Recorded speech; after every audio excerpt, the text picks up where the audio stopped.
কাকা বাবু, আমাকে 8 কিলো মাংস দাও তো। আরে এই মেয়ে, গতকালের মতো আজ আমার সাথে মজা করতে এসেছিস নাকি?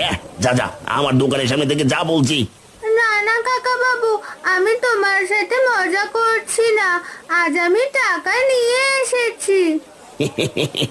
মনে হচ্ছে আজ মেয়েটা টাকা নিয়ে এসেছে।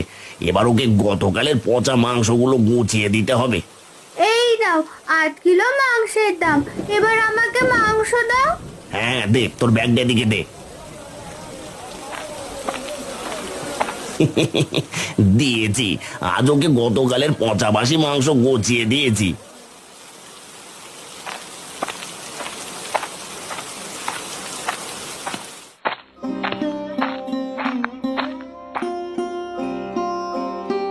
আরে এ কি, এ তুই কি মাংস এনেছিস টুম্পা? মাংসের ভেতর থেকে তো